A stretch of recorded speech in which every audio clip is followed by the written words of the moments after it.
15 വർഷം മുമ്പ് മരിച്ചു എന്ന് കരുതുന്ന യുവതിയുടെ മൃതദേഹം കിട്ടാൻ വേണ്ടിയുള്ള പരിശോധനയിലാണ് അവിടെ പോലീസും സംഘവും എല്ലാവരും.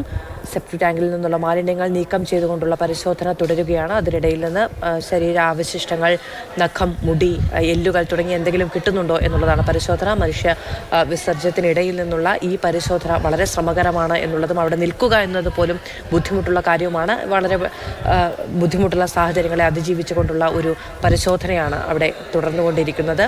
ഏതാണ്ട് 2-2.5 മണിക്കൂറുകളായി അവിടെ പരിശോധന തുടരുകയാണ്. ആദ്യം പോലീസ് സ്റ്റേഷനിലേക്ക് എത്തിയ ഒരു ഊമക്കത്തിൽ നിന്നാണ് ഈ വാർത്ത പോലീസിനെ തേടിയെത്തുന്നത്. പിന്നീട് പോലീസ് പല വഴിക്ക് പരിശോധിച്ചു. വീട് നിർമ്മാണവുമായി ബന്ധപ്പെട്ടും ഈ പഴയ കുളിമുറിയും മറ്റും അവിടെ നിന്ന് മാറ്റാതിരുന്ന അടക്കമുള്ള കാര്യങ്ങൾ പോലീസിന് സംശയം ജനിപ്പിക്കുന്നതായിരുന്നു. തുടർന്നുള്ള പരിശോധന അവിടെ ഇപ്പോൾ തുടരുകയാണ്. 5 പേരെ കലയുടെ ഭർത്താവിൻ്റെ സഹോദരന്മാരെ കസ്റ്റഡിയിലെടുത്തിട്ടുണ്ട്. അവരടക്കമുള്ളവരിൽ നിന്ന് കിട്ടിയ വിവരങ്ങൾ പോലീസിൻ്റെ പരിശോധനയ്ക്ക് സഹായകരമാകുന്നു എന്നാണ് നമ്മൾ വിചാരിക്കുന്നത്. രഘുനാഥ് നാരായണൻ നമ്മളോടൊപ്പം തുടരുന്നുണ്ട്. രഘു, നമ്മൾ നേരത്തെ പറഞ്ഞു വന്നത് ഇത്രയും വലിയൊരു സംഭവം ഈ 5 പേരെ അവിടെ കസ്റ്റഡിയിലെടുത്ത് കൊണ്ടുവന്ന് നിർത്തുമ്പോൾ പോലും ജനങ്ങൾക്കതൊരു അത്ഭുതമായിരിക്കും അല്ലേ? അപ്പോൾ ഇത്രയും വലിയൊരു സംഭവം തങ്ങളുടെ നാട്ടിലുണ്ടായി എന്നുള്ളതിനെ അവർക്ക് അത്ര പെട്ടെന്ന് വിശ്വസിക്കാൻ കഴിയുന്നതാണോ?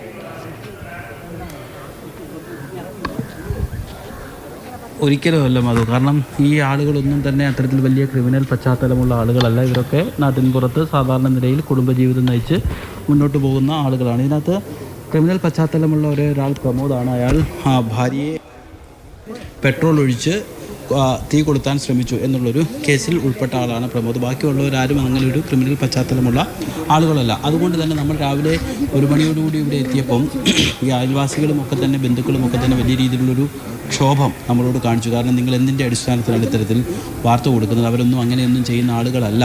കാരണം ഈ കലയെക്കുറിച്ച് നിങ്ങൾക്കറിയാത്തത് കൊണ്ടാണ്. കല ആരുടെയോ കൂടി പോയതാണ്, അല്ലാണ്ട് ആരും കൊന്ന് താത്തതല്ല എന്നൊക്കെയുള്ള രീതിയിലുള്ള ഒരു വൈകാരികമായ ഒരു പ്രകടനം ആളുകളുടെ ഭാഗത്തു നിന്ന് ഉണ്ടായിരുന്നു. പിന്നീട് അടുത്ത ബന്ധുക്കളൊക്കെ വന്നപ്പോൾ അവർ പറയുന്നത് ഇങ്ങനെയൊന്നും സംഭവിച്ചിട്ടുണ്ടാവില്ല എന്നുള്ളൊരു കാര്യമാണ് അവരും വ്യക്തമാണ്. കാരണം അവർക്കാർക്കും ഇത്തരത്തിലുള്ളൊരു കൊലപാതകത്തെ സംബന്ധിച്ചുള്ളൊരു സംശയം ഇല്ല.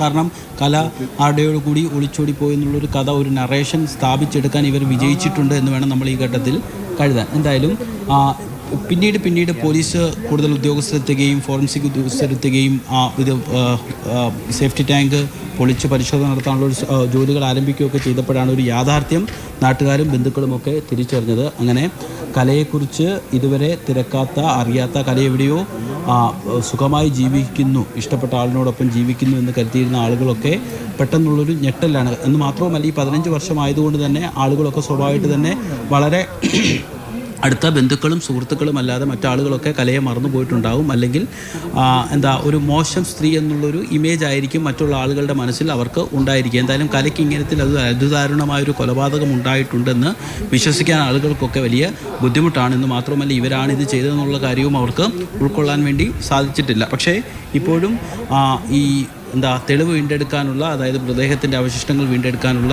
ശ്രമങ്ങൾ പോലീസിൻ്റെ ഭാഗത്ത് നിന്ന് നടന്നുകൊണ്ടിരിക്കുകയാണ്. മാധവ് പറഞ്ഞതുപോലെ തന്നെ അസഹനീയമായ ദുർഗന്ധമാണ് പുറത്തേക്ക് വമിക്കുന്നത്. കാരണം ഒരുപക്ഷെ ഒന്നുകിൽ 15 വർഷമായിട്ട് ഈ സേഫ്റ്റി ടാങ്ക് ക്ലീൻ ചെയ്തിട്ടുണ്ടാവില്ല. ഈ മൃതദേഹ അവശിഷ്ടങ്ങൾ അതിനകത്തുള്ളത് കൊണ്ട് തന്നെ ക്ലീൻ ചെയ്താൽ ഒരുപക്ഷെ മറ്റുള്ളവരറിയും എന്നുള്ളത് കൊണ്ട് ഒരുപക്ഷെ ക്ലീൻ ചെയ്തിട്ടുണ്ടാവില്ല. അതുകൊണ്ടായിരിക്കാം വളരെ മോശം ഒരു വൃത്തിഹീനമായ, വളരെ മോശമായൊരു അന്തരീക്ഷമാണ് ഉള്ളത്.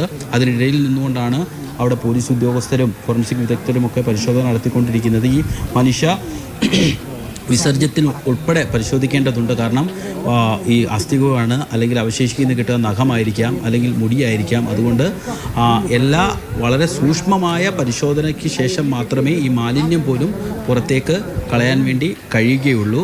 അതുകൊണ്ട് എന്ന് മാത്രവുമല്ല, സമയം പോകുന്നു. 6:30-7 മണിയോടുകൂടിയൊക്കെ ഇരുട്ട് വീഴും. എന്ന് മാത്രവുമല്ല, മഴക്കാലമായതുകൊണ്ട് മഴയ്ക്കുള്ള സാധ്യതയുണ്ട്. അതുകൊണ്ട് പരമാവധി വേഗതയിൽ തെളിവ് വീണ്ടെടുക്കാനുള്ള ശ്രമത്തിലാണ് പോലീസ് ഉദ്യോഗസ്ഥർ. രഘു, 10-15 വർഷം മുൻപാണ് എങ്കിൽ പോലും ഒരു കുടുംബമുള്ള സ്ത്രീയാണ്. സഹോദരങ്ങൾ ഇപ്പോഴുമുണ്ട്, അന്ന് മാതാപിതാക്കളുമുണ്ട്. അവരൊരാളുടെ കൂടെ ഇറങ്ങിപ്പോയി എന്ന് പറഞ്ഞ് ഒരാൾക്കൊരു കഥ പ്രചരിപ്പിച്ച് നിന്ന നിൽപ്പിൽ അവരെ മറച്ചു വെക്കാൻ കഴിയുമോ? എന്തെങ്കിലും തരത്തിലുള്ള അന്വേഷണങ്ങളൊക്കെ ആ തിരോധാനത്തിന് പിന്നിൽ ഉണ്ടാകില്ലേ? ശരിയാണ്, ഭർത്താവിനെയും കുഞ്ഞിനെയും ഉപേക്ഷിച്ച് വേറൊരാൾക്കൊപ്പം പോയി എന്ന ഒരു കഥയ്ക്ക് ആളുകൾക്ക് അതിന് പിന്നാലെ അന്വേഷിച്ചു പോകാൻ സാധാരണഗതിയിൽ ഒരു നാട്ടിൻ പുറത്ത് രഘു പറഞ്ഞതുപോലെ ചിലപ്പോൾ വൈമനസ്യം ഉണ്ടായിരിക്കും. എന്നിരുന്നാലും കാലം കുറെ പോയല്ലോ. പിന്നെയും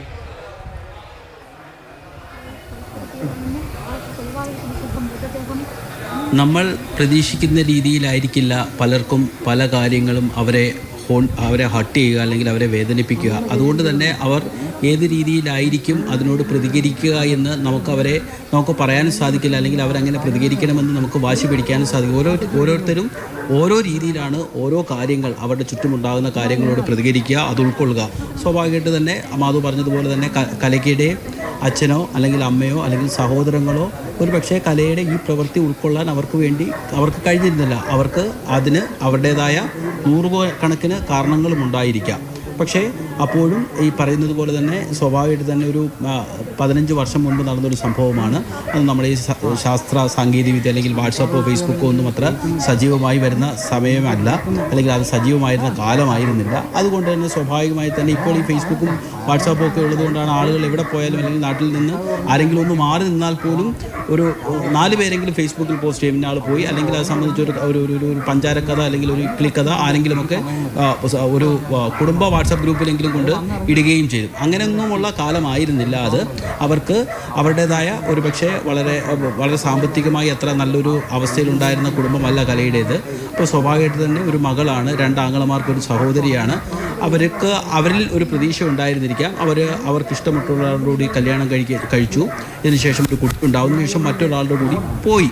അവരെ പിന്നീട് തിരക്കേണ്ട കാര്യമില്ല. കാരണം നാട്ടിൻപുറത്ത് ജീവിക്കുന്ന മനുഷ്യർക്ക് നിരന്തരം, കാരണം നമ്മൾ നഗരത്തിലൊക്കെ ആകുമ്പോൾ നമുക്ക് പരിചയമുള്ള ആളുകൾ എത്ര പേര് കാണും? 10ഓ 15ഓ പേരാണ്. പക്ഷേ ഒരു നാട്ടിൻപുറം ആകുമ്പോൾ ഒരു 5 കിലോമീറ്റർ അല്ലെങ്കിൽ 10 കിലോമീറ്റർ ചുറ്റളവിലൊക്കെ നമുക്ക് അറിയാവുന്ന, നമുക്ക് മുഖപരിചയമുള്ള, നമുക്ക് ഒരു 10 കിലോമീറ്റർ ചുറ്റുകളിൽ ഏതൊരു ടൗണിൽ പോയാൽ പോലും അല്ലെങ്കിൽ ഒരു ജംഗ്ഷനിൽ പോയാൽ പോലും അവിടെ നമുക്കറിയാവുന്ന ഒരാളെങ്കിലും ഉണ്ടാവും. അവരോടൊക്കെ മറുപടി പറയുക എന്നുള്ളത് നാട്ടിൻപുറത്ത് ജീവിക്കുന്ന അത് സാധാരണക്കാരായ മനുഷ്യരെ സംബന്ധിച്ചിടത്തോളം അത്ര സുഖകരമായിട്ടുള്ള കാര്യമല്ല. അതുകൊണ്ട് തന്നെ അവർ മകളെ അന്വേഷിച്ചിട്ടുണ്ടാവില്ല എന്ന് മാത്രവുമല്ല, വിവരങ്ങൾ നൽകിക്കൊണ്ടിരിക്കുന്നത്. മാത്രമല്ല, ഇപ്പോൾ ഈ ഒരു സെപ്റ്റി ടാങ്ക് പൊളിച്ച് പരിശോധിക്കുക എന്നതിന് മുൻപ് പോലീസും കുറെ അധികം ശ്രമങ്ങൾ ഇവരെ കണ്ടെത്താനുള്ള ശ്രമം നടത്തിയിട്ടുണ്ട്. അതും കൂടി വിഫലമായതിന്റെ പശ്ചാത്തലത്തിലായിരിക്കാം ഇങ്ങനൊരു പരിശോധനയ്ക്ക് ഇറങ്ങി പുറപ്പെട്ടിട്ടുണ്ടാവുക.